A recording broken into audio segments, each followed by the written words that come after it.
Welcome to RCAM. I'm your host, Ryan, and thank you for tuning in today. So, I hope all of you are having a very blessed day. Truly, I mean that. And I just want to thank you guys for tuning in this stream. If you like this stream, like, share, subscribe, and click that notification bell to stay notified every time we go live. And if you're watching this on Rumble, which you should be, go ahead and click that repost button because that helps me get some exposure and I would appreciate it. It would make me happy. It would bring me joy. So, uh, definitely appreciate that. I appreciate what the team on Rumble is doing. Great crew, great people doing great work. And I'm able to do this show on one of the only truly free speech platforms. So that's cool. So thank you again for tuning in. So today we are going to be doing kind of a follow-up video to the last video I did regarding Matt Walsh's kind of Twitter spat with Andrew Tate. But this time Myron Gaines weighs in, so we'll kind of discuss some of that, what it means to be a man, and ultimately, what real and healthy masculinity looks like. And I think Matt Walsh actually is one of the people that does a good job in maintaining the correct balance. And I don't think Andrew Tate and Myron Gaines do that. Oh, that just reminded me. That reminded me of another video that I wanted to bring up specific to Myron Gaines because I do think it's relevant to this conversation. So give me 1 second, actually. I want to get that pulled up before we start the show. But anyway, I hope everyone's doing good today.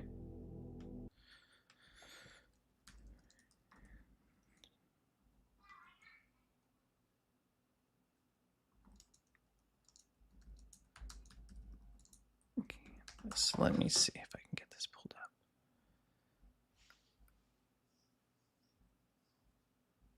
There's this. Ah, yeah, I found it. Bingo. Cool. Okay, cool. I think we're all set. All right, we are going to dive into this too. And if you're watching this on Rumble, I do have some official emotes, so that's pretty cool. So I got some emotes added in there, so we're good to go on that end. And hopefully everything with my audio has been worked out. We should be sounding crisp. Everything sounds good. Everything looks good. Copacetic. Good. Okay. All right. So last week I discussed this uh, Matt Walsh's and Andrew Tate's tweet. They were reacting to this video that pretty much everybody has seen by now of the CEO of a tech company cheating on his spouse with this woman who's also cheating on her spouse very publicly at a Coldplay concert. And that video has blown up. Lots of people weighing in, lots of people making fun of them for both cheating and also being at a Coldplay concert. Now I'm gonna be real. Kind of like Coldplay, so I don't know. I like them. Sue me. I don't mind their music. At least their older music I like. I haven't listened to any of their newer stuff, but their older stuff I definitely enjoyed.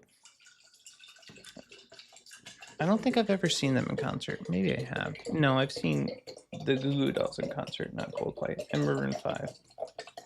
So, anyway. So we'll play this real quick clip by Matt Walsh, and it looks like Andrew Tate has made his way into Matt's daily cancellation. So I think that's quite the honor. He's been canceled by Matt Walsh, and I'm gonna just pick it up specifically in the part of the segment where he talks about Andrew Tate. He'll recap a little bit of what I talked about in a recent episode, and then that'll kind of springboard us into this next series of tweets that we will be discussing today. So let's play this. And there is something incredibly absurd about the whole thing, which makes the jokes justified and inevitable, if not perhaps very nice. But amid all the mockery, we should not lose sight of the fact that we're talking about adultery, and adultery is incredibly harmful and deeply wicked. That's why when this first went viral, I responded on X with a take that will surprise nobody in my audience. I said that adultery ought to be against the law. There should be not just personal and professional, but legal repercussions as well. This is the kind of statement that shocks and appalls the modern mind, but would not have shocked or appalled anyone in the world until very recently. Laws against adultery were commonplace for centuries everywhere. And I'm not saying that we should criminalize adultery solely for that reason, but when the voices of our ancestors speak up unanimously on a subject, it's wise to at least listen to them. Yep. Maybe everybody in the world was wrong for thousands of years until you came along. I mean, it is possible they were wrong about certain things, but there's a very good chance that they had a very good reason for approaching things the way they did. In the case of criminalizing adultery, the reason is exceedingly clear. It's quite simple. Adultery is a deeply evil act that causes grave harm to other people, namely your spouse, your children, your family, and to a lesser, though still very real extent, especially in this case, your friends, your colleagues, and your community. Now, I would argue that if an act is A, deeply evil, which adultery is, and B, it causes grave harm to innocent third parties, which adultery clearly does, then by definition, it should be illegal. Laws quite literally exist to prohibit such behavior, which is why I could provide a laundry list of things that are an order of magnitude less harmful than adultery that are nonetheless illegal and should be. Things like shoplifting, littering, obvious examples, but even something like assault, walking up to a stranger and punching him in the face, is clearly, in my mind, less evil and usually less harmful than adultery. With adultery, you're destroying the lives of the people closest to you in the world. With the punch in the face, in this example, you're causing probably temporary physical damage to a stranger. Hey, B Money, what's going on, man? I caught your stream earlier, dude. Way to go. That was your first one. Everything sounded good and looked good, man. So kudos to you, dude. So if the latter is obviously illegal, then how much more obvious is it, or should it be, for the former? In any case, this is what I wanted to talk about for our daily cancellation. And I guess I already have talked about it for a while at this point. But the conversation took an interesting turn because of some of the feedback to my post.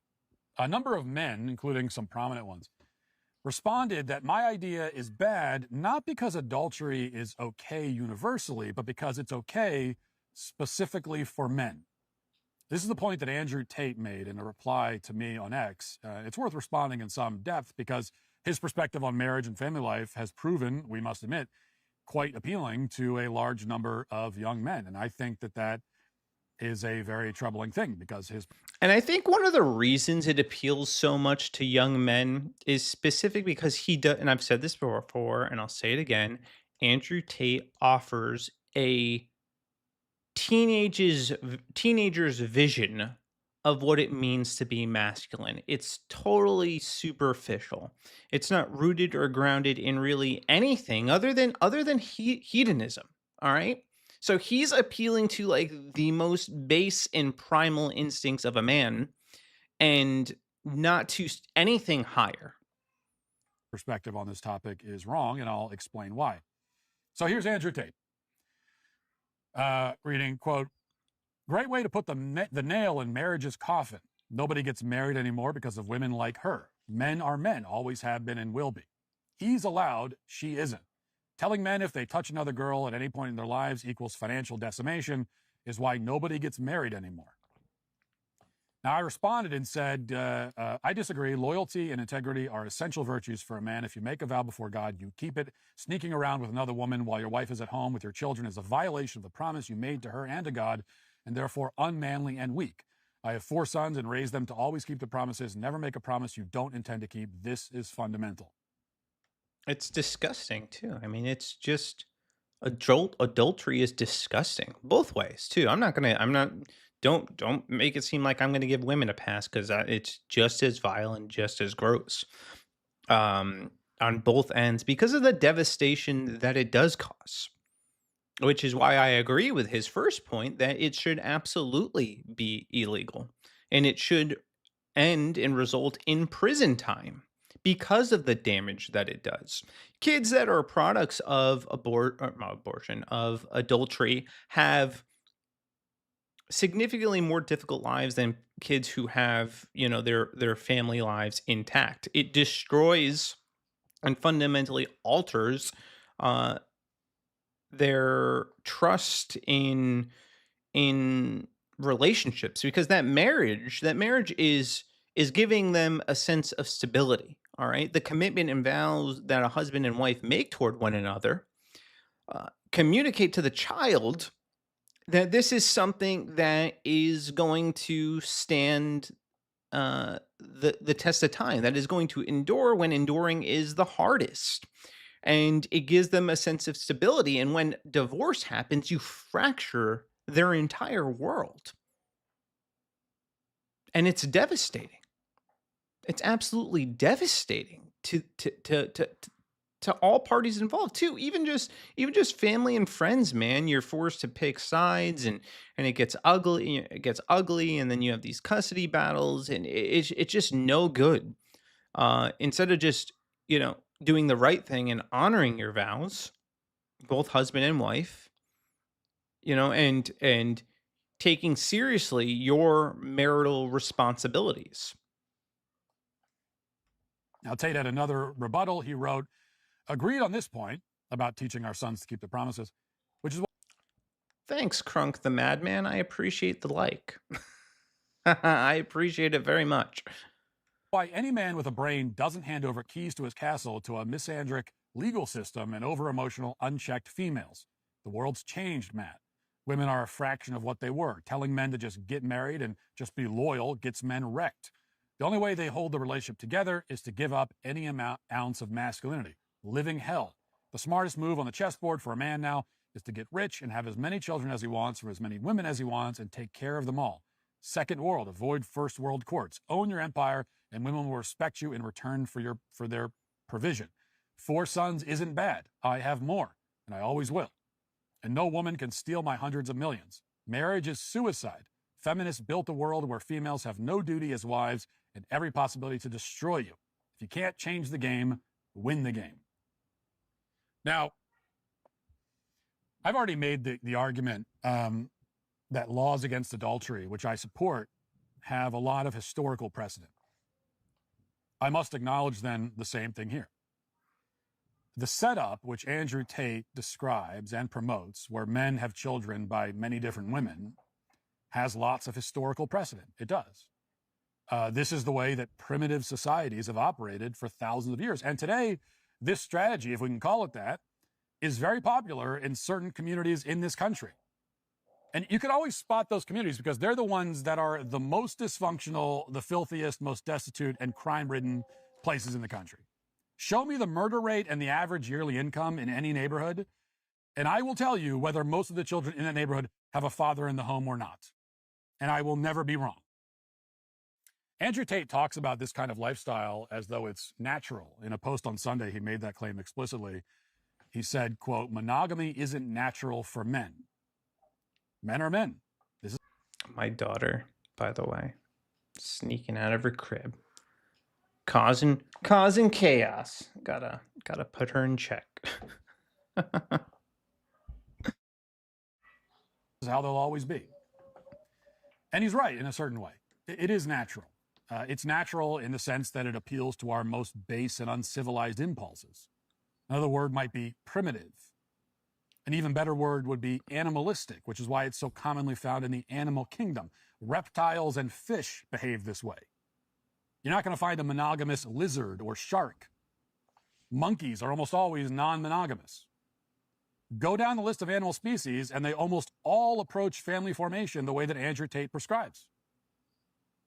But the problem is that we are not monkeys or lizards or sharks. We are human beings. And my controversial contention is that we should act like it. Is monogamy natural? Even better, it's supernatural. Man and wife become one at the altar. They are bound together by the vow they made before God. This is above our base instincts. And so is composing a symphony or sculpting the statue of David out of a massive hunk of marble. These things are achieved, just like any great thing is achieved, by rejecting temptation, subordinating our base desires, embracing some measure of hardship for the sake of something far greater than whatever momentary pleasure we can experience by giving in to them. Yeah, that is part of what it means to be a man. Part of what it means to be a man is to resist your natural inclinations. Imagine if every time I was angry at somebody, I just punched them in the face. Just every single time I just gave into that urge, that impulse. Um it's incredibly emasculating, honestly, to be somebody that's hot-headed, that's flying off the edge every time somebody says something that pisses you off, being somebody that shows absolutely zero restraint. And it's the same way with our sexual impulses. We cannot be acting on every single sexual impulse we have. And this is what men like Andrew Tate do. They act on their sexual impulses because they have no self control in that area. Now, I'm not saying that Andrew Tate is a completely undisciplined man. Yeah, he's disciplined in some areas, like physical fitness. So it's how I know he can do it, but he doesn't because he enjoys being a degenerate.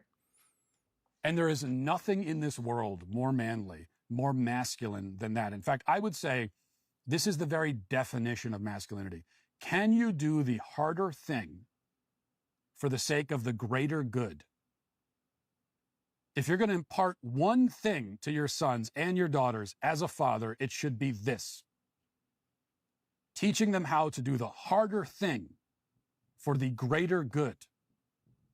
And if you can't, or if you won't, then you aren't manly. And no matter how much money you have or how much you can bench press, doesn't matter. Now, Tate says that men will be men, and yes, that's true, but will they be good men? Will they be men of virtue and fidelity and discipline? Obviously, we're team Walsh over Tate, but I'm not sure about Walsh overall. I think Walsh is, man, I've been following Walsh for a long time, and honestly, I do think he's a really solid man, to be honest with you. He's a good man. He's a man that stands up for what's right. He's very consistent in what he believes and explaining what he believes. And yeah, I think he's really solid. They can be if they pursue the higher thing. In a similar way, I might say that many men will father children. That's easy to do. But will they be fathers? Yeah, this idea too that just having lots of anybody can have lots of kids, okay? And anybody can do that. Anybody can sleep with lots of women, or most people can. All right, you just look in the inner cities, which is a point he makes. Lots of fathers to lots of different children. He's just not. I bought his Walrus book and love it. Yeah, he has some really good books actually. You should check out his book Unholy Trinity. Um, the left's assault on marriage, sex, and something else. I forget. It's really good. It's one of his first books. I actually think he was a little bit more visceral back then, and he's kind of scaled it back. He also has a book called Church of Cowards, which is pretty good. I take issue with some of his points or presentation. I do think he's pretty solid. Yeah, he's definitely rough around the edges for sure. Um, but overall, I think he's a moral man, a good man, a man that is willing to stand up for what's right. At least, that's been my experience following him. And I've been following his work for, I mean, before he was even working at the Daily Wire or the Blaze, when he was just a blogger. So I've been following him for a pretty long time, and he's been remarkably consistent and on point since the very beginning. And he has some hot takes that I don't necessarily agree with. Like he calls anime demonic. I don't agree with that. So he has some, boomer takes, but overall, I think when it comes to this and immigration and abortion and trans rights, he's definitely a voice of reason. They have children. Will they raise them? That's the hard part. Now, I keep talking about hardship and difficulty, rightly so, but I don't want to make it sound like being a faithful husband and father is nothing but misery and drudgery, and all you can do is just grit your teeth and bear it. That's not the case. I love being married. I love being a dad. It's a lot of fun much of the time. It's a Yeah, I agree with source that of too. great joy. Marriage is by far one of the, no, there's three defining moments in my life that I can think back to. All right. The first one is when I realized that God existed. That just changed everything about my life. It rocked the foundation of my core. And the second was getting married. That was one of the single greatest decisions that I have ever made in my life.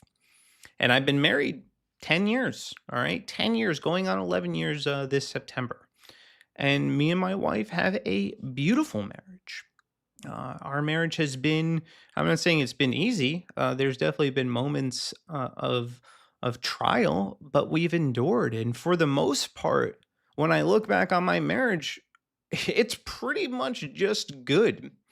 It's just been a, a, a trip of the lifetime, an adventure of the lifetime, and we've had a lot of fun, and we've we enjoy each other's company. She makes me laugh. The other day, she popped in here and was messing with me before stream.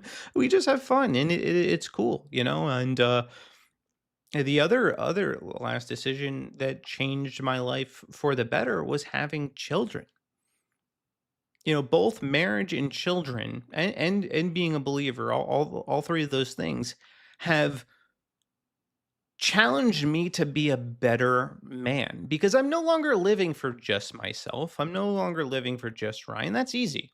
Anybody could do that. Anybody can live for themselves. But to live and devote your life for the sake of other people, that's something else entirely. And it's like Walsh said, it's not all bad. Some days I'd rather not work as much as I do. Um, but what makes work bearable, even when it's unpleasant, is the fact that I know that I'm providing for my family, you know? That it's going toward being a solid provider for my wife and my children. And having children that are morally adjusted and beautiful human beings. Now, I don't show pictures of my kids on stream, but they are just absolutely incredible. My daughter, my oldest is 6, and she is something else, man. She's just so good with her sister and just a joy to be around and so determined. And there are moments that sperm donors like Andrew Tate won't be able to get because they simply don't have the time to spend with their families. Especially if you have, 15 kids like Andrew Tate does. People should get married earlier, in my opinion. Uh, not crazy early, but before 30 and preferably 25. I 100% agree with that, man. I got married when I was, I believe, 24, 24, 24, and my wife is 3 years younger than me, so she or no, 25, and she was 22. And honestly, we wish we got married even earlier than that and started having kids even earlier than we started. A lot of people put off marriage until later, and I think that's a mistake, especially it's more of a mistake for women. But I do think it's better for men to get married earlier too, because one, you are building your life with somebody. All right, you are building everything together. Okay, so when you get married later, when you're meeting somebody in your 30s, well, you're already meeting somebody else that's established, and you have to merge all this stuff together, and it complicates it a little bit. I'm not saying, it's impossible, but it complicates it. Instead of building all this stuff together, and growing together and going on this journey together, I think overall it's a net positive. Also, if you're younger, you have a little bit more energy, a little bit more stamina. You can keep up with your kids a little bit better. And I don't think you really start slowing down until like 40, maybe sooner if you're not physically fit. But I do think having kids earlier is overall better. My buddy, man, he had all his kids pretty much in his early 20s, and you know, by the time he's 40, most of them will be grown, which is awesome. So I do think there's definitely a definite benefit to having children early. That's what happens when you simply let go of your childish need to put your own immediate gratification before anything and everything all the time. You discover an ability to do the harder thing and actually enjoy it. The way that guys like Tate describe marriage makes it seem like, we're living in entirely different universes, and perhaps we are, because he describes marriage like it's a labor camp. A man is imprisoned by his controlling, ungrateful, promiscuous wife who runs out to cheat on him as soon as he leaves for work in the morning. He makes it seem, or outright claims, that it's essentially impossible for a man to find a good, faithful woman who will bear his children, stay true to her vows, and respect and love him until he dies. But how can it be impossible? I am currently in such an arrangement. I know many men in the same boat. Yeah, I do too, actually. I know a lot of men, roughly my age, who are happily married and have been happily married for the past 10 years. But somehow this is an unachievable thing. Somehow it's impossible to find a good woman. I get the dating scene isn't quite what it used to be, but I'm hard pressed to believe it's impossible to find a good woman. Now, maybe not on Tinder, but in the real world, I do think you can find good women. I'm not talking about on the beaches of Miami or at clubs or at bars. Okay, there are other avenues to meet women, uh, but it's certainly possible. You know, it just is. If you don't know any truly happy and faithful marriages, then I would suggest that the problem isn't with marriage. It's that you are surrounding yourself with awful people. Yep. Now, finally, back to the subject of raising boys. I will say that if you want boys to become men, you cannot leave them to be raised almost entirely by women. Boys need the daily guidance and example that can only be provided by a man who lives in the home and has committed himself to that family and that family alone.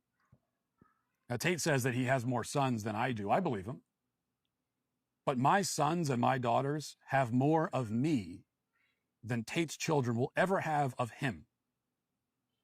I come home to them every night. Their home is my home. I sit at the head of our table when we eat dinner. We say our prayers before bed. I give them a kiss goodnight. And every night for years, as I'm turning off the lights in their room, they say to me, "Dad, will you stay up for a while?" Because they want to know that I'll be there awake, watching over the house so they can rest easy. And my answer is always yes, no matter how tired I am. You need to be at home with your children. You need to be the captain of the ship, which means you have to be on the ship. You need to eat and sleep there and walk the deck with your crew and share in the hardship and the struggle and the joy and the triumph. And most of all, you need to be there when the storms come, and they will come. And that's why I have one wife and one family, and they will be mine until I die. And I'd rather die than leave them or betray them. Or frankly, go to a Coldplay concert, just to bring this all full circle. And that's why all adulterers and fornicators and polygamists and Coldplay fans are today canceled. I got to do the very important task of opening a door for my child because she has greasy hands. So just give me 1 second.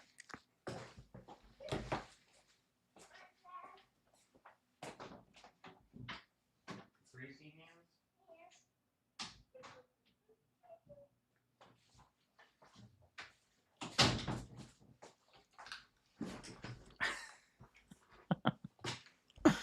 Oh man. All right. So yeah, he's absolutely right, man. I completely agree with every point that he made. You know, first of all being that um marriage is one of those points being that marriage is destructive for everybody involved. And this is why inner cities are riddled with problems and the need to have a masculine presence in the home. And without that presence, without that male figurehead in the home, it's disastrous. The sons don't have that masculine guidance that they need to grow and mature into the people that God created them to be. They have no one, no, or I'm not going to say no one. The mother definitely plays a role, but she's doing that entirely on her own. And a mother can only bring a son specifically so far, and their daughter so far, because there's something that they could only get from their father, and likewise, there is something they can only get from their mother. They need both. And when you're a glorified sperm donor, and you're just, pumping out kids and throwing money at them, sure, you can provide for them financially. That's, yeah, no doubt. I have no doubt Andrew Tate is providing for his kids financially. But emotionally and spiritually, they're bankrupt. And they will be bankrupt because it's not possible for him to spend quality time with every single one of them while they're being raised by, 20 different, 10 to 20 different women in a compound or something like that. That's not a family. It sounds more like a cult, to be honest with you. And those kids are going to grow up primarily being raised by their mothers. And Andrew Tate is going to discover a world of problems, that I don't think he's going to even begin to understand, but he will understand once all of his children grow into adults. And he's going to find them to be a source of contention the older he gets, especially when he's nearing his deathbed, because his kids will fight like piranhas to acquire any money they can possibly get from him because they don't really know him. They don't know him. And they probably have built a stronger bond with the mother, and they probably will have more allegiance to the mother. And then he's going to have problems on his hand. And the reason I know that this will definitely happen, not with all of his kids, maybe some of them will remain loyal to him, but a handful of them will turn against him. And I know this to be true because better men have tried the arrangement that Andrew Tate is trying and have failed. Biblical men, God fearing men, have tried this. Abraham tried it with Hagar, immediately started to cause problems. Bitterness and strife between Hagar and Sarah, to the point where he had to exile Hagar and his son Ishmael. And thanks to that lovely arrangement, we now have the Nation of Islam. A win for polygamy, or in this case, him having a concubine. Then we have David, who had, I believe, about 20 sons, and 3 of those sons were awful. One of them, named Absalom, tried to usurp David's kingdom from him and tried to kill him. That doesn't sound very good. Another one, God, I'm trying to think of what the other guy's name was. Absalom. You had Amon, who raped his half sister and brought dishonor on the family, and there was a third one. I don't remember his name. Who also tried to seize the throne at a moment where David was vulnerable. So you have David, who had lots of wives and lots of kids, turn against him. All right. And then you have King Solomon, who had 700 wives and 300 concubines, and he ended up turning away from God, and his heart turned to idolatry because of it. So there were severe consequences for their actions.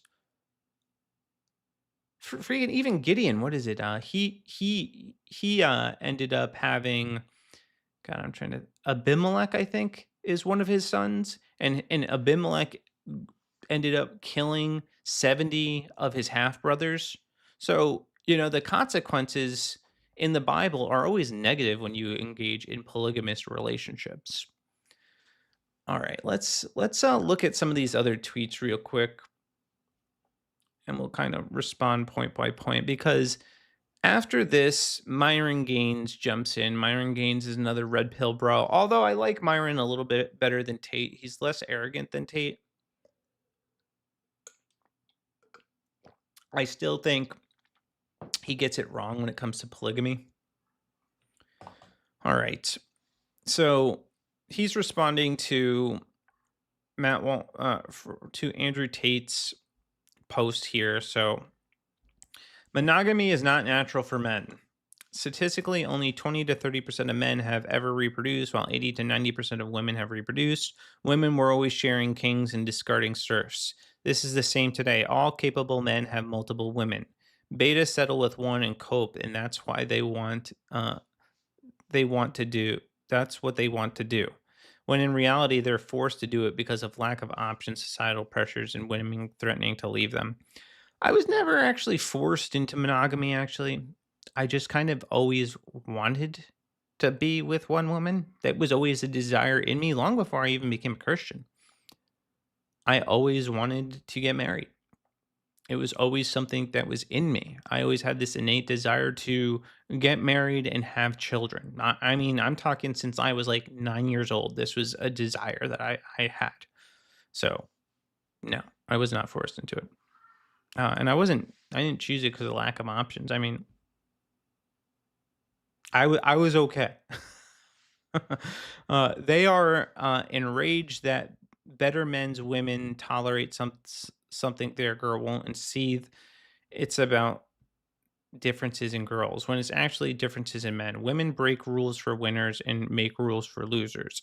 If you want if your woman leaves you for having another girl, she simply thinks you're a B, or maybe she thinks that you betrayed your marital covenant and she's disgusted by it. Maybe the betrayal of your covenant is something that she finds appalling because it is appalling. She did before she met you, then you wifed her up. My wife was actually a virgin, so no. The one husband, one wife lie is a satanic control, and this is why I actually this is why I actually have such a problem with this piece of living human garbage. All right, because he is directly contradicting biblical truth. He is directly undermining what God instituted as good. God established marriage because he recognized that it was not good for man to be alone. So he made for him a suitable helper, a wife. All right. And that relationship ultimately led to the Savior of the world being born, in which Jesus Christ affirms the marital union as being between one man and one woman, and that is it. And he says that this is a satanic control mechanism. What the hell do you know about Satanism? How do you get off calling anything satanic? This is satanic. This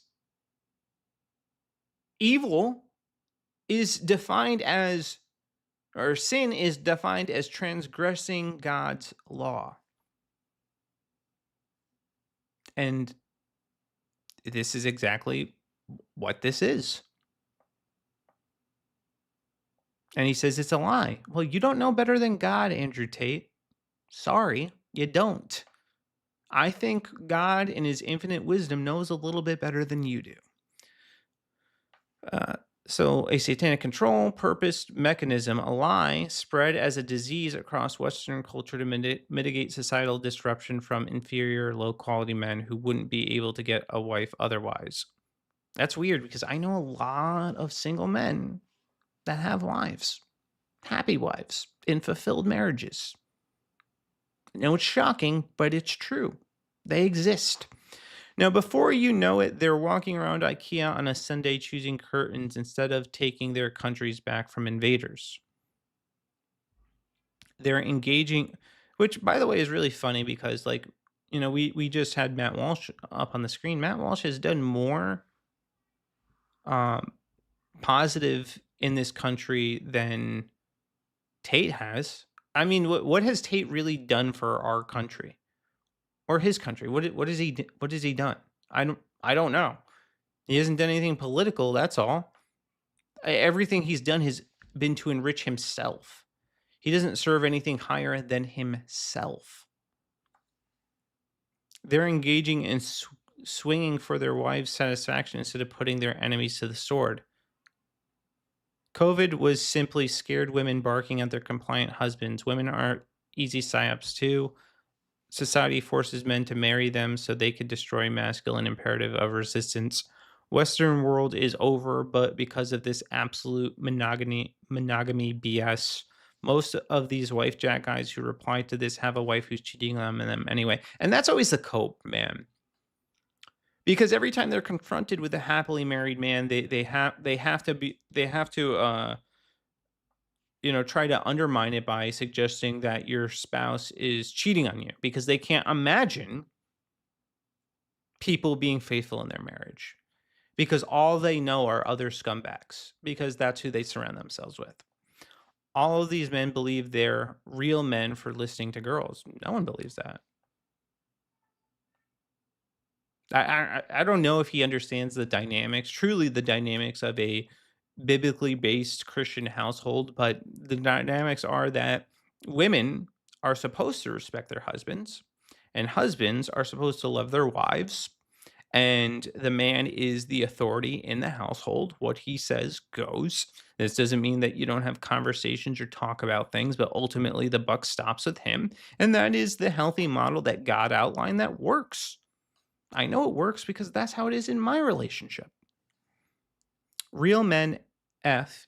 So he's saying that real men have no self-control and make babies with as many women as possible. No.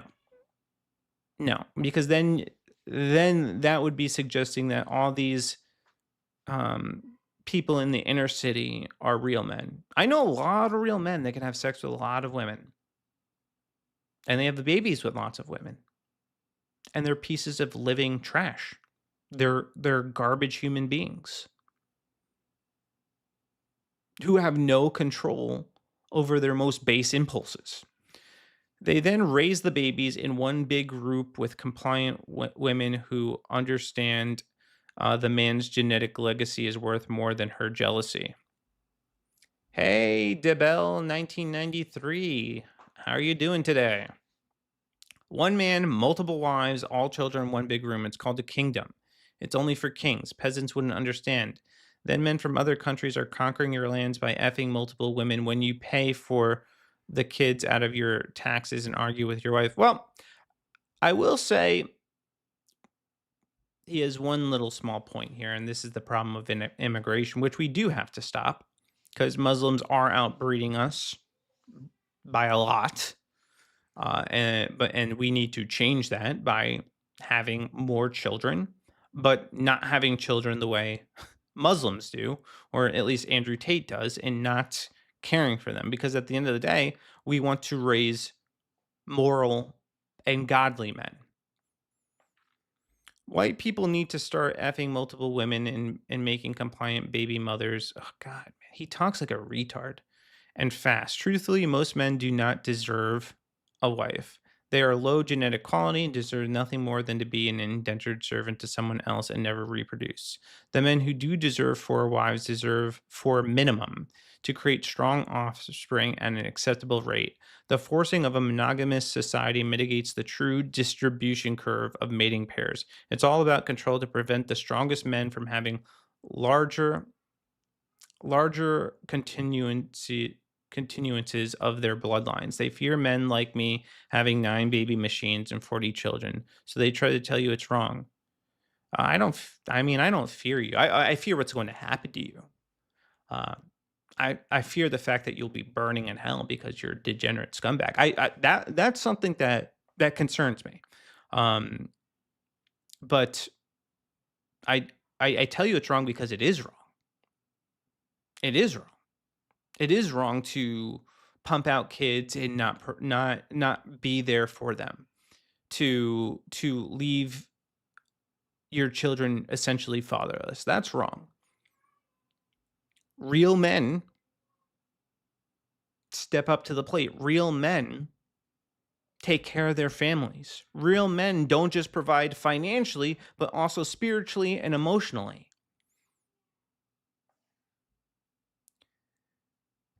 Bless, brother. Thank you. And you, that guy is nothing but a trash pig coming from a happily married woman and her husband. What? He's informed me that it's impossible to be happily married for 32 years. That's what? That doesn't exist. Men can't do that. What are you talking about, Deb? Of course he's wrong. Because we exist. You exist. I exist. Walsh exists. I got dozens of friends who are happily married and have been married for some time, who are having lots of kids. So it's certainly possible. And they're doing it without being degenerate losers. They're doing it without giving in to every single carnal inclination that they have. They're doing it and raising a generation of godly men. I interact with them all the time. So that was Tate's post, and Myron Gaines responded to this. Let me back up here. He said 100% facts. Most men are monogamous out of necessity, not choice, to secure a partner due to their limited value. If you choose monogamy, I hate that term. High value, limited value. I absolutely hate it. Because the way that they factor what it means to be a high value man is if you're somebody that is rich, basically, and you have power. And they don't factor morality in it at all because they can't actually. They couldn't factor that in because they would realize really quickly that they are low value. You want to know what your value is going to be in the end if you continue to live like degenerates. God's going to see no value in you, and you're going to be discarded and thrown into hell because you chose carnality and hedonistic living over godliness. Our value and our worth is ultimately found in Jesus Christ. That is our center, and we decrease so he can increase. And that is also part of what it means to be married. When you are married, you live in a relationship where you are glorifying Jesus through your relationship. Or people look at your relationship and they see that you are set apart. And this is supposed to echo or mirror the love that you have for your spouse is supposed to mirror the love Jesus has for the church. So he said, if you choose monogamy, own it, but don't pretend it's a moral stance when it's really about maintaining sexual access to a woman who'd leave you if you pursued polygamy. Well, yeah, my wife would leave me if I pursued polygamy, absolutely. Because I would be breaking my vow to her. And I would leave her if she even suggested it.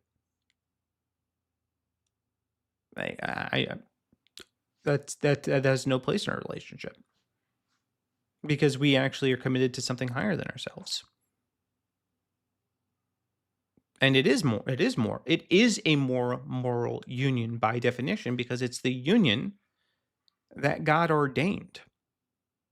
It's the union that God set up from the very beginning. And I would like to take my cues on morality, not from Andrew Tate or Myron Gaines, but the God of the universe, the God above all, the Alpha, the Omega, the beginning, the end, the author and the finisher of our faith. I would like to take my cues on morality from the Alpha. So I do. Matt Walsh responded, polygamy is savage and primitive and has always been widely rejected in civilized Western society. People on both the right and the left are trying to drag the West into barbarism these days. We must reject it. And he's right. He's absolutely right. It is primitive. We are behaving no different than primates and dogs. We are not dogs. We're not primates. We have the ability to think and reason and act morally.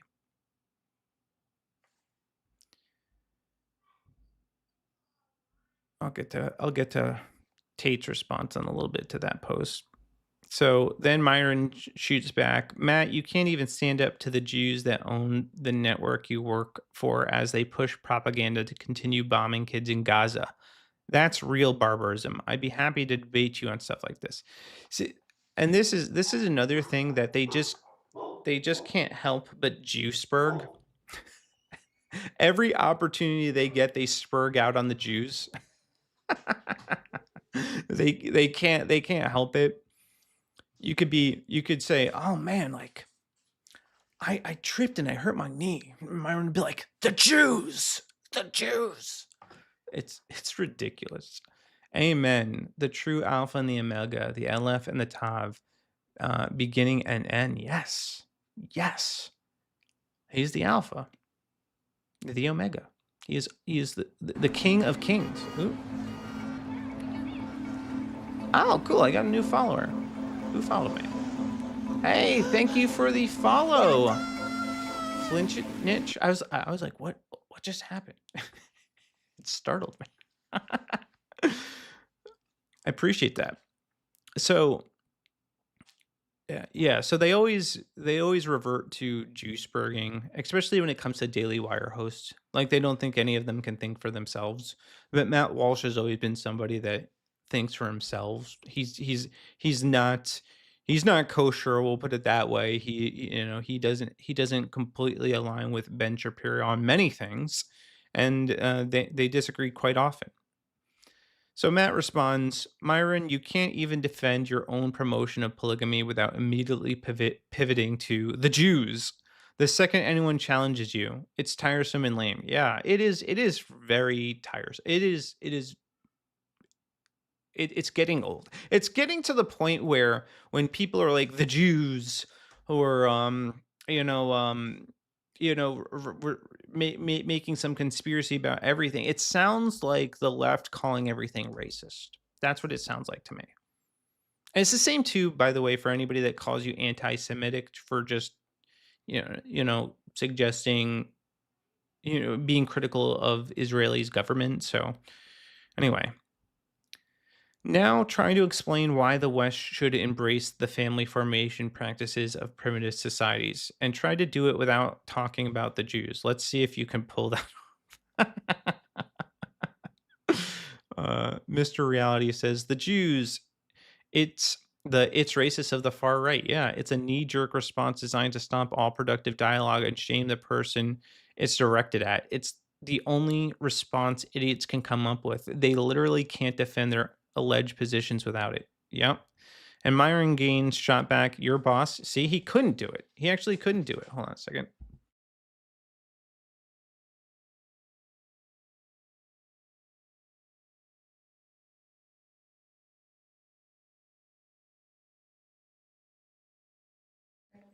I love you too.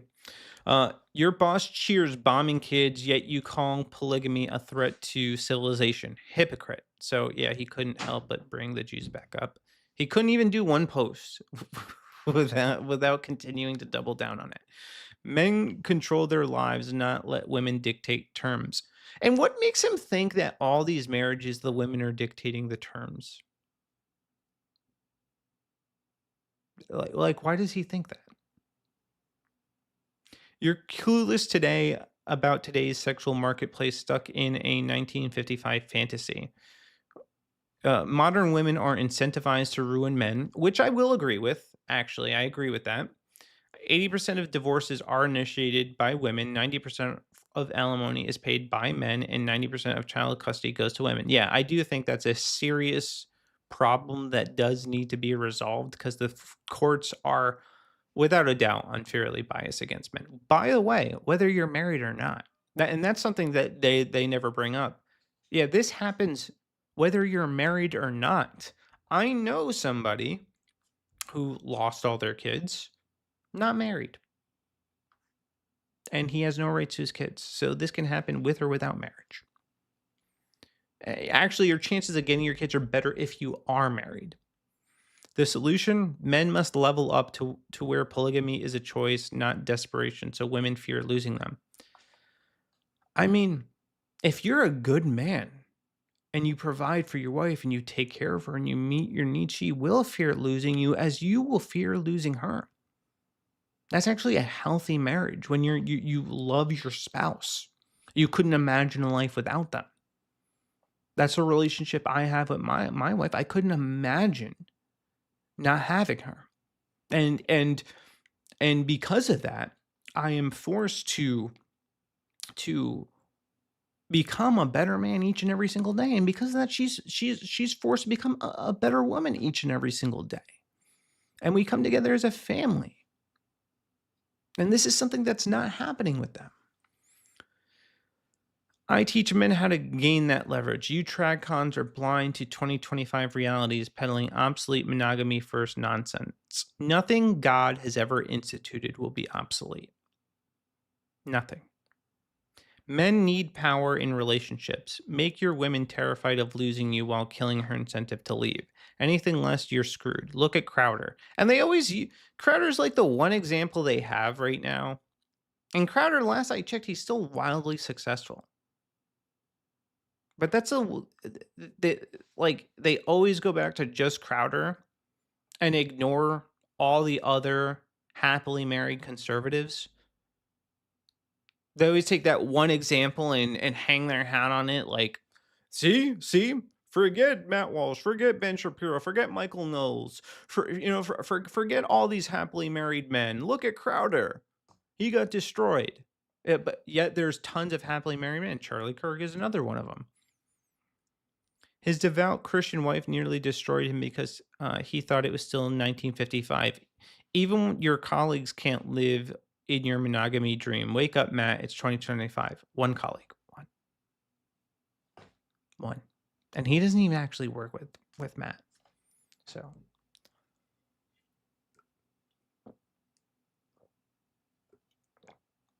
Okay. Dang.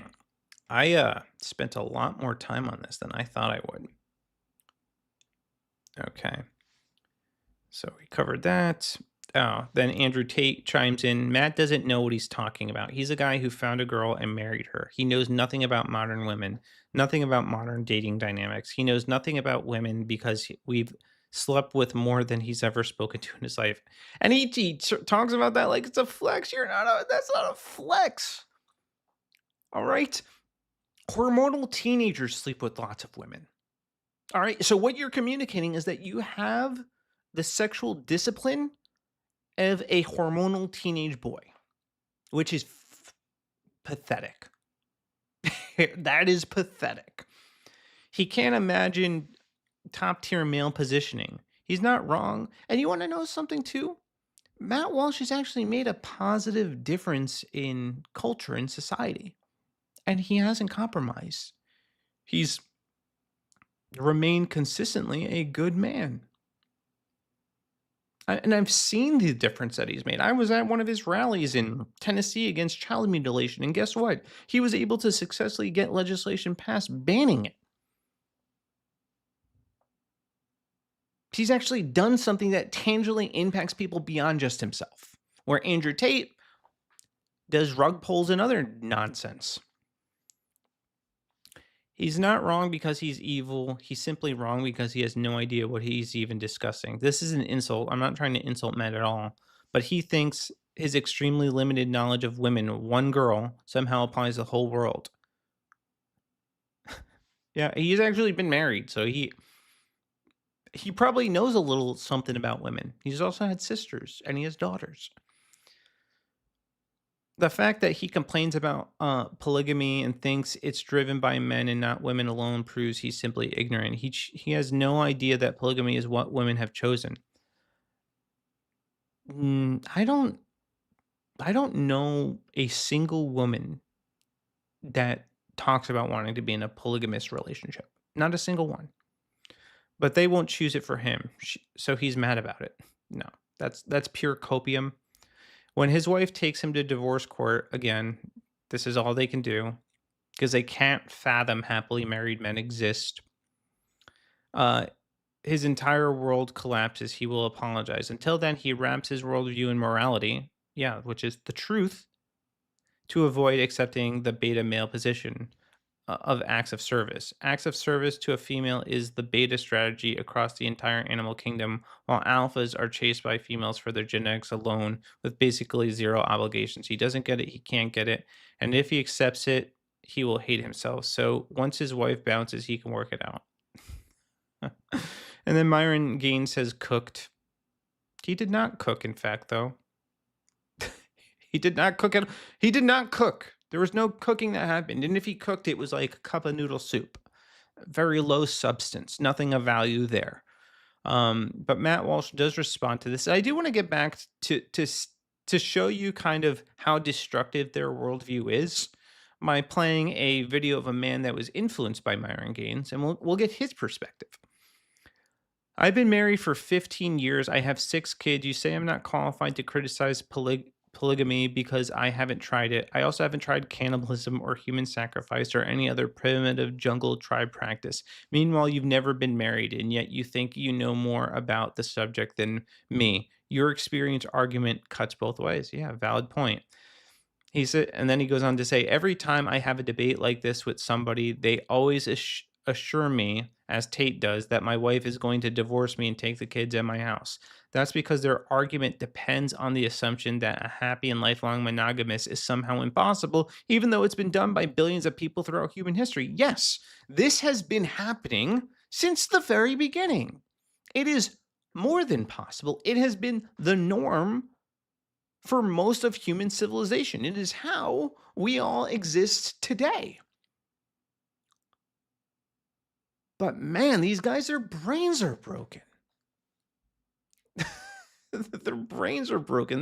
They cannot conceive. They cannot conceive of happily married men. It's impossible for them. And every time they are confronted with happily married men, they have to resort to, well, she's going to cheat on you one day. Well, why would you hope that for somebody? Why would you? I wouldn't wish that on my worst enemy. So they have this nihilistic view of marriage, and it's quite retarded.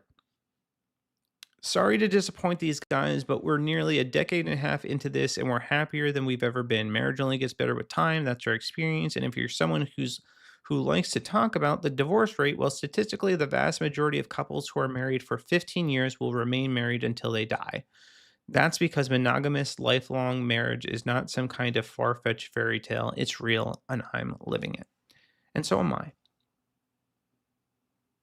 Been married 10 years, and I suspect I will be married many more until I draw my last breath, because me and my wife are in this for the long haul. We love and care for each other. We understand our biblical roles in marriage.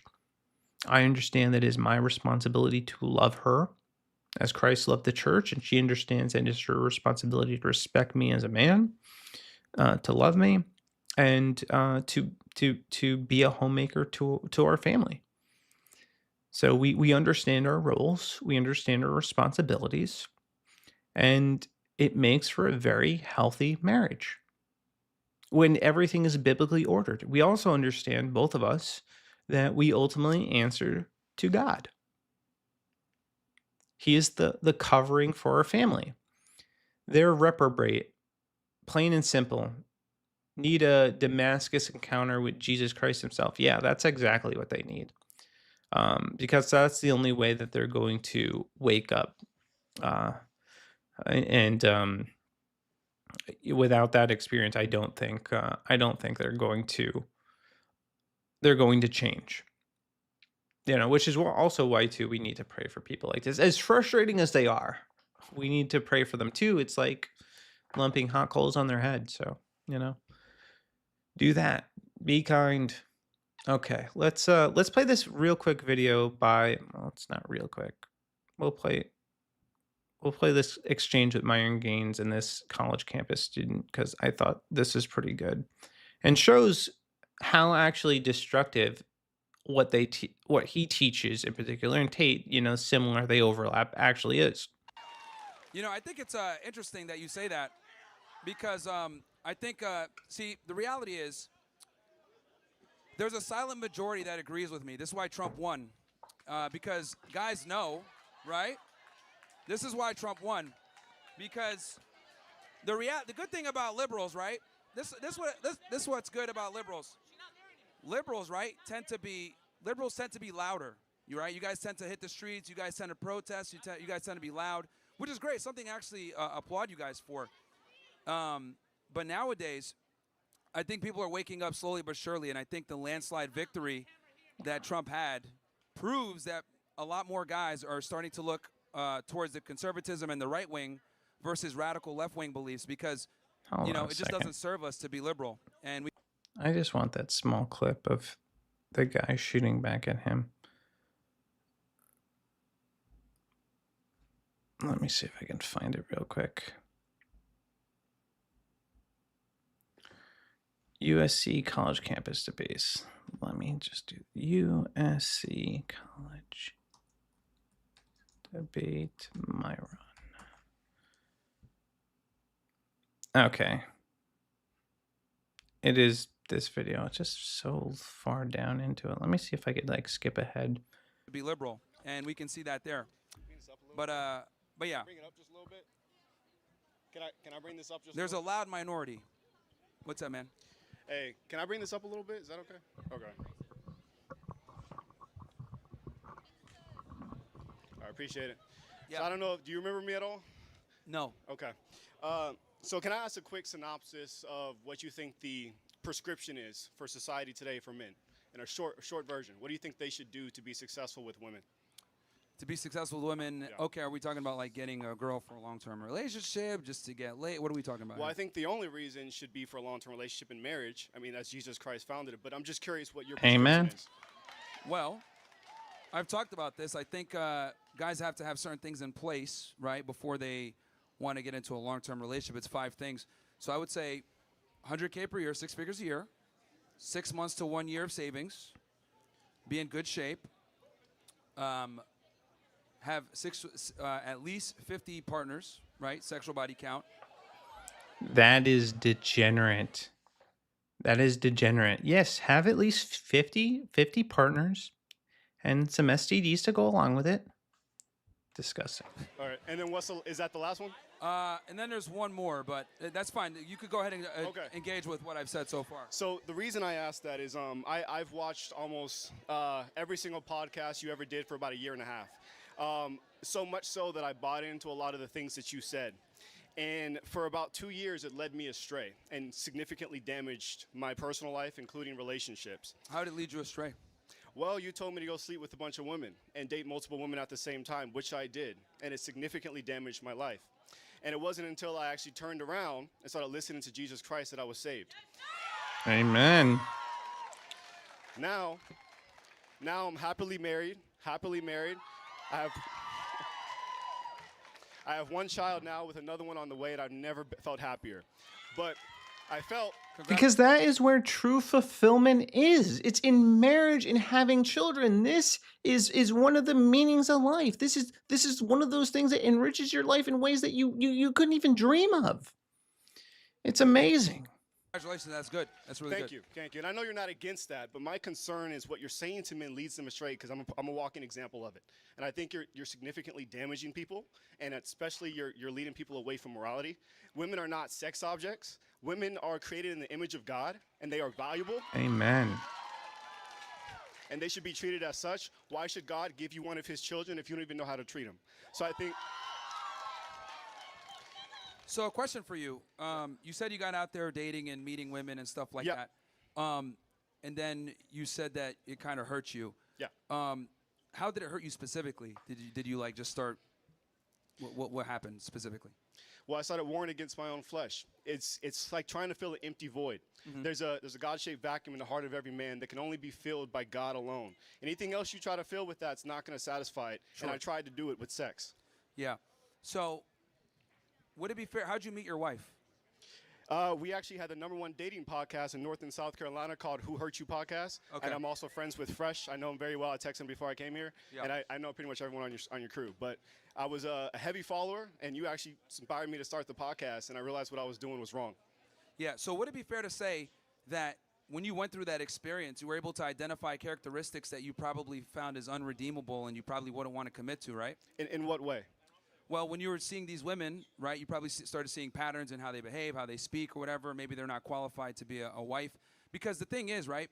Well, I don't need that. I have the Bible for that. It tells me what to look for. Yeah. But Yeah. the thing is that you were able, and again, you're probably not going to notice it, but The Bible is like, hold on a second. Let me move my my Mudang statue and get my Bible.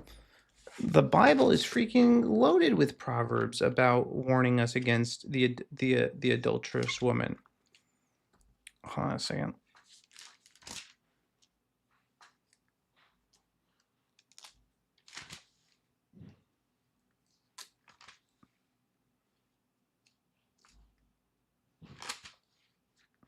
Command of wisdom, blah, blah, blah, blah, contrast.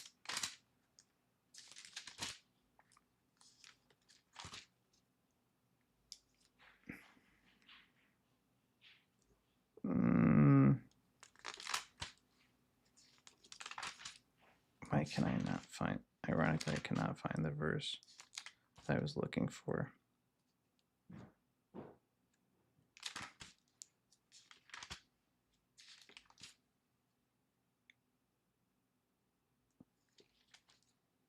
Anyway, it talks about being weary of the adulterous woman. You know, her lips drip like honey, but in the end, where she leads you leads to destruction. You know, the Bible's full of the wisdom of God warning us against adultery and against women with smooth lips and who are trying to lead you astray. So if you follow the wisdom of the Bible, you will not end up with a bad woman. And if you pursue, you know, the Proverbs 31 woman, then you will find a good woman.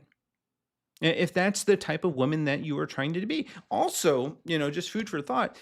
You need to position, if you're a man watching this, right? You want to find a high quality woman, okay? A good woman. Start by being a godly man. Start by pursuing righteousness. Start by getting your act together. And I do think there's some merit, you know, being financially stable. That's a good thing. There's nothing wrong with that. Having a savings, that's biblical.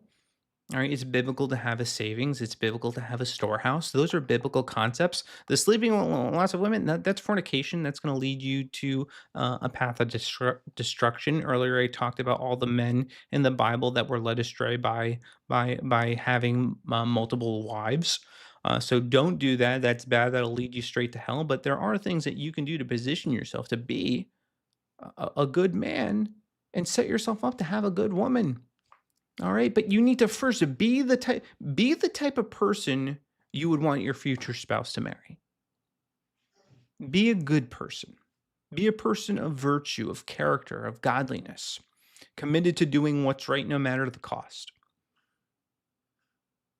You know, focus on taking care of your body and your health and your finances and working hard, so that when the right woman comes your way or comes along, you are prepared. And also put yourself in situations where you're going to meet women, not on Tinder, not on these stupid dating apps, but in the wild, in real life, okay? go to church, get involved in groups. You know, if you're young and you're attending the university, go to a Christian university. If you're thinking about going to college, go to a Christian university. Let me tell you, I went to Oral Roberts University, and I would say half of the people that I went to school with met their spouses at ORU. Like they found women there. You know, or Liberty University, any of these Christian schools, they're the same. You could meet a quality woman there if you're in that season of your life. If not, join social clubs, a running club, a I don't know, any of these clubs. Or here's another life hack: if you're a single man, uh, go walk your dog in the park. Okay, you'll meet you can meet some women there too. All right, you know, there's especially if you're you're a single guy with a kid. Great way to strike up conversation. All right. When you dated and dealt with all these women, you probably were able to identify characteristics that you were not fond of, or characteristics that would make a woman not a good candidate for a long-term relationship. And I think half the game is figuring out which girls don't qualify for marriage versus which ones that do. And clearly you learned a skill set on how to become attractive and get women, and then you're able to identify the things that you like versus the things that you don't like. And that only comes a lot of times with experience. Now, look, if a guy can go ahead and, you know, find a woman as a virgin and be attractive and be able to understand how to navigate that, that's great in modern times. But the reality is a lot of guys don't. And I mean, even in your success story, you had to go through a lot of bad women to be able to identify your current wife as the one. So failures are good. They're good. Actually, no. I'm gonna, and this is actually a mantra that is pervasive in a lot of culture. This idea that in order to learn, you have to make mistakes. No, actually, you don't. You don't have to make mistakes. You need only apply wisdom. See, wisdom is learning the mistake without suffering the consequences. See, I don't need to put my hand in a fire to know that my hand's going to get burned. I don't need to do that. I know it. I don't need to swim with sharks to know it's a bad idea. All right, there are a lot of things I know I don't need to do because it's simply unwise. And the good news is God gave us a book full of wisdom to lead us to make good and wise decisions so we don't actually have to make mistakes. Now, am I saying you will never make a mistake? No, I'm not saying that. But I'm saying you'll make a lot less of them if you heed wisdom. If you spend time reading God's word, diving into scripture and listening to what God has to say and heeding his warnings. Yeah, failures, excuse me, failures in the sense of socioeconomic or maybe even relationship failures could be good, but there's a difference with what I'm saying. I'm saying that we're warned against our soul. Jesus Christ commands us to marry one woman. That's it. Sure. And what you were causing me to do was sin against myself, and that's the point I'm trying to get to. It's immoral. Yeah, I mean, you got to take personal responsibility, bro, because here's the reality. No, I do, 100%. Yeah, so very publicly, I have in front of over 40,000 people. I've done that. Yeah, great. But the point I'm trying to make is I teach guys a skill set, right? If I give you a gun and you shoot yourself in the foot, is that my fault? If I taught you how to properly use it, how to disarm it, disassemble it, you know, how to load the magazine in properly. All that. There's no proper way to sleep with 50 women. It's always degenerate. If I give you the skill set, then you shoot yourself in the foot, right? Is that really my fault? No, I just arm you with the skill set. Then you choose what you want to do with it. Now, obviously, you wanted to go on you wanted to go toward a sex escapade, which is, I guess, fine. But the reality is I armed you with the tools to become an attractive guy, and you utilize that. You can't come back and get mad and say, you didn't arm me with that. I became attractive when I followed Jesus. That was it. Oh, okay. Now it's changing the story. No, I'm not changing any story. It's one thing to be attractive in the sense of gaining sexual partners, but it's a completely different thing to be attractive to someone that wants to marry you and spend their life with you and have kids with you. Those are two completely different sexual attractions. If I walk in here looking like Thor, I'm 6'2" and shredded, obviously I'm going to be attractive to women. But it doesn't mean that that's a relationship that produces value for me and my family. And again, everyone is different, right? For you, it took some time, and you found God, and you shifted. But the reality is I gave you the skill set, and then you choose what you want to do. That's up to you, and you made that decision, not me. I No, just no, taught you what to do, exactly. You how are, to do it. it's on me 100%. I'm not placing Okay. blame on you. But what I'm telling you, from someone that And listens here's the other to you, thing, I'm too, trying that to you let got to know what understand. happens when you speak to people and tell them to do these things. Here's the other thing, too. Like, now you're operating with 20/20 hindsight. You went through it. You experienced Correct. it. You That's know. true.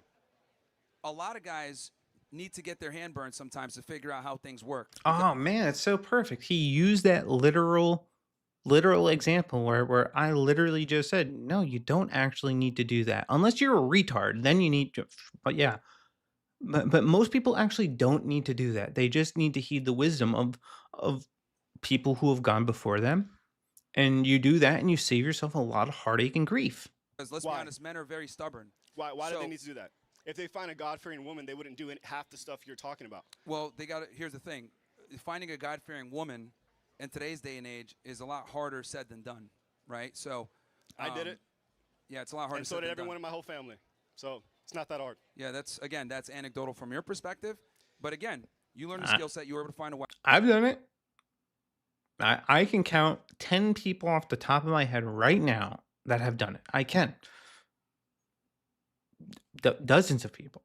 And I'm happy about that. But you got to take a little bit of accountability here and understand that you basically got a loaded gun and shot yourself in the foot. And you're trying Correct. to blame me for it. No, I'm not blaming you. Like I said, I take accountability. Yeah. There's a big difference there. Okay. But look, nothing against you. Like I said, I've hung out with Fresh 8 or 9 times recently.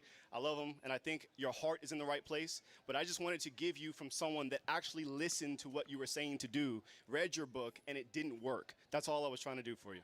Well, actually, it did. You didn't notice it yet. Okay. You're not going to be able to identify your wife and have been able to find her and figure out what characteristics you like and don't like, right? Unless you went through that. My wisdom came from the Bible, not you. But I appreciate it. Sure. Thank you. Yeah. I mean, that's where my wisdom came. I knew exactly the type of woman I wanted. And I found her. And I'm happily married. So anyway, to close, these guys are degenerate scumbags, scum of the earth, and they should not be listened to or taken seriously. They are destructive to society. They're also mockers of God. Here's Andrew Tate. Wah, wah, wah. I'm moral. God this, God that. They all watch porn. They're just LARPing. Nobody's mad to accept beta status. Yeah, he mocks God. But God will not be mocked in the end. You want to know? God's not going to be mocked in the end.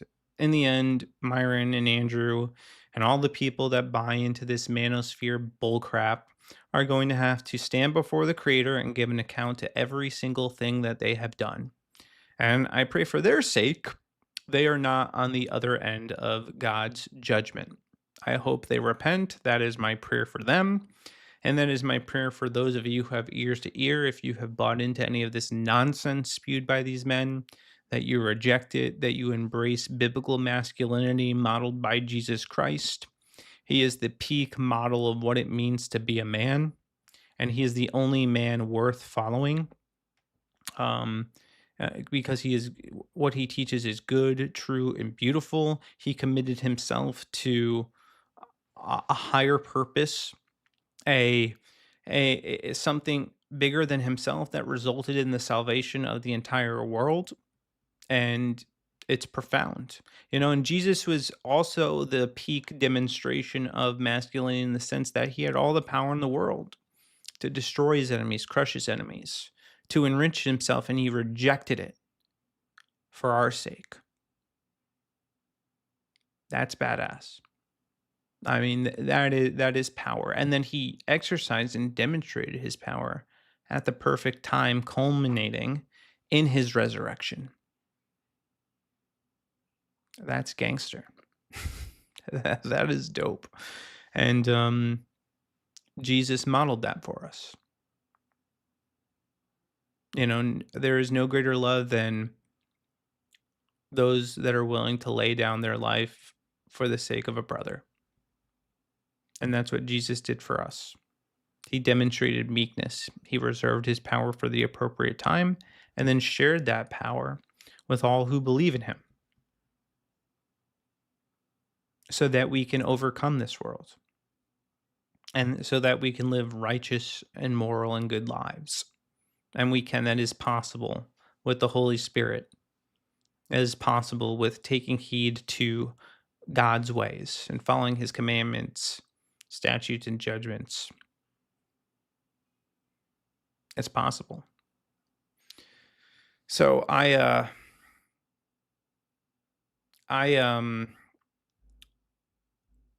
thought that was a pretty interesting take. There's some more stuff that I wanted to cover, but my wife is home and I want to spend some time with her.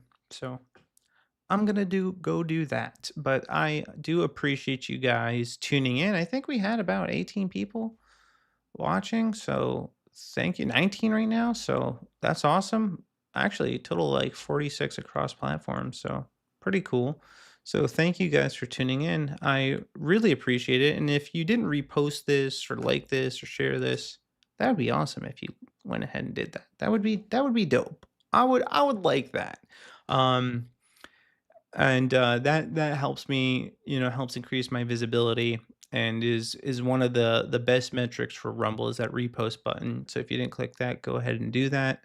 And if you haven't followed me, go ahead and give me a follow. I would appreciate that. I do this show. I'm changing my hours a little bit. I'll be doing Monday, Tuesday, and Wednesday at 9. I'll be taking a break on Thursday, and then on Friday I'll be doing my Bible studies, and then Saturday, I'll also do a show at 9, and then maybe 1 in the morning, depending on the day.